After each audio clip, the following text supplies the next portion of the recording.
Hello! This is the second half of chapter number 8. And chapter 8 is very short. And as we already talked about, it is about binomial distributions. Binomial distributions are very special. They have two options. And the probability does not always need to be 50-50, but there's two options. Like, what's the probability that you make a free throw? For me, it's about 75% chance I'll make it, 25% chance I won't. Maybe you're worse than me, maybe you're better than me. There's two options. Yes, I can either make a free throw or miss a free throw, but the probability is not 50%. So we talked about that. We talked about what PDF and CDF functions on our calculator can do. And now we're going to, this is really an introduction to next semester. Okay, we're going to use some ideas from next semester in here. Okay, so they took a survey a long time ago of 2,500 Americans. Okay, they randomly selected them. They asked them the question, do you like buying new clothes? But shopping can often be time-consuming and frustrating. Let's just say that we know for a fact that 60% of the people are like, yes, I love new clothes, but shopping, man, is just kind of annoying. Okay? This is a binomial distribution. We have two choices. You either agree or you disagree with this situation. So, what is the probability that 1,520 or more out of 2,500 agree with this statement? Now, we could actually do this problem using binomial CDF. So if you got out your calculator, you could do this. This is a good review of what you would need to do. So, sorry, calculator is turning on, waking up here. 3, 2, 1, there it is. So I'm not going to write everything out, but I'll kind of quickly show you. This is a binomial distribution. We have a set number of people that we're going to ask. We're going to ask 2,500, and this is a CDF.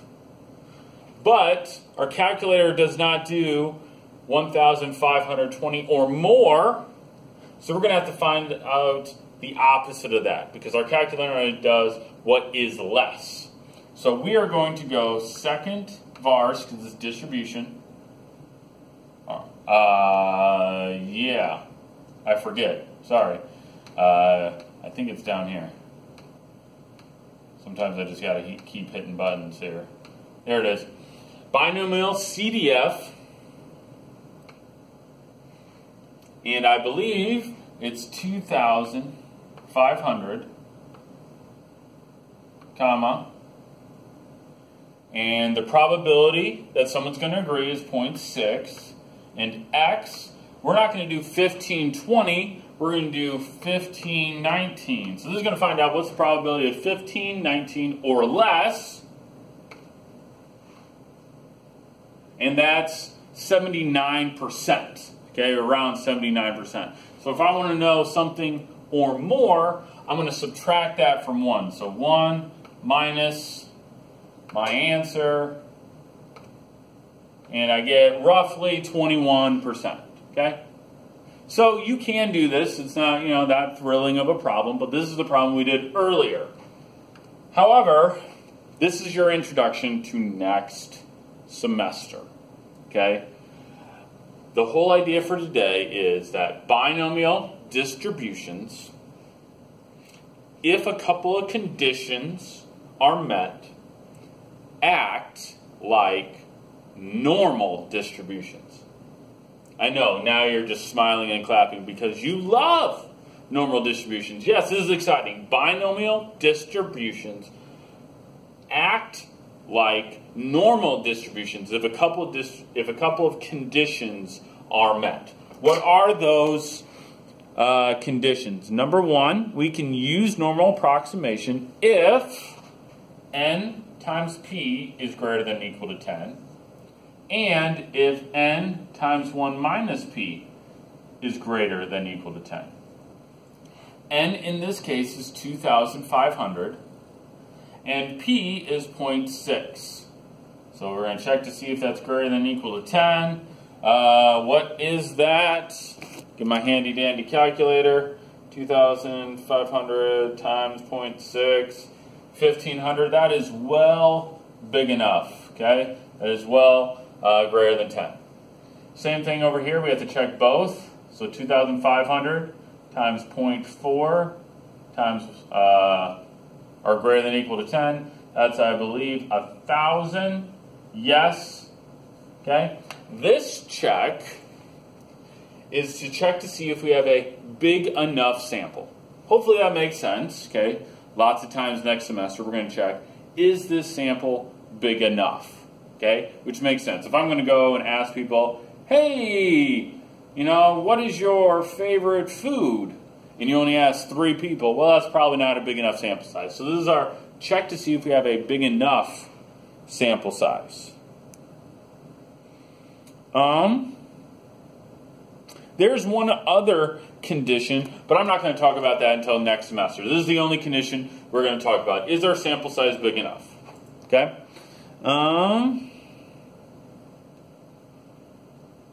Yeah. So now we say, yes, our sample size is big enough.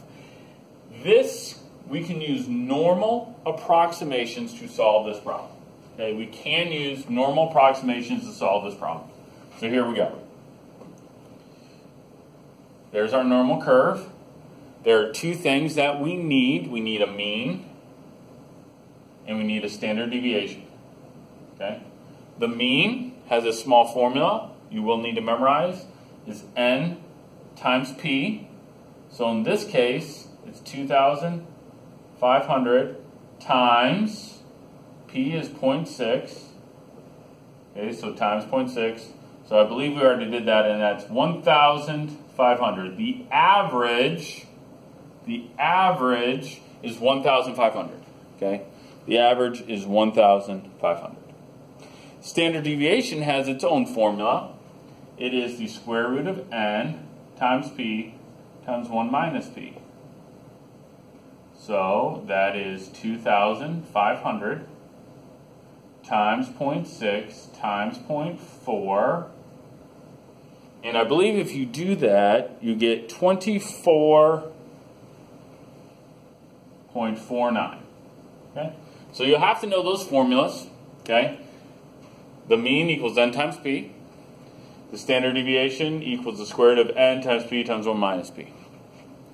And in this problem, we wanted to know what's the probability of 15, 20, or more. So that's going to be over here, 15, 20, because this is 1,500, 15, 20, or more, so we're going to shade.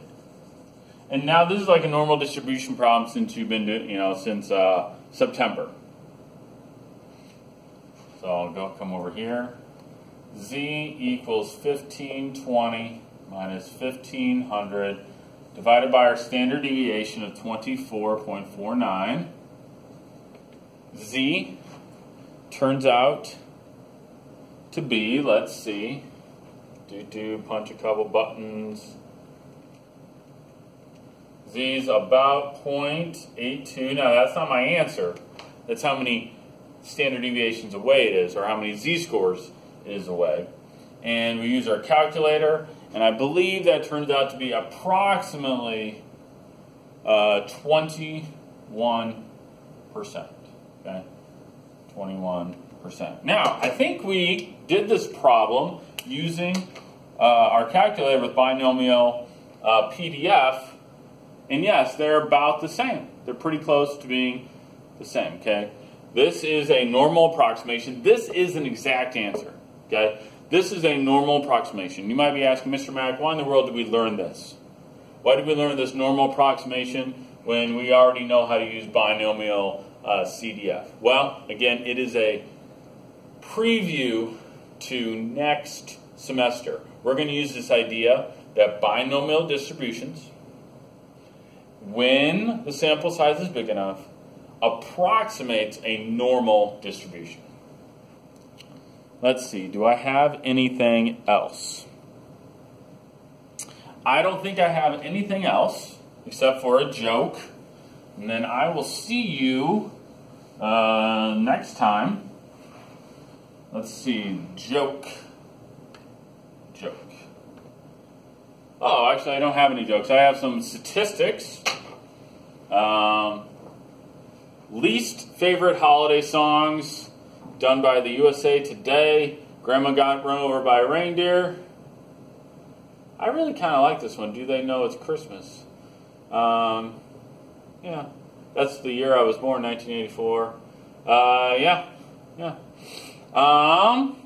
It is interesting. This is if you are in a new relationship at Christmas time, men spend way more than women. Look at this. Men spend way more.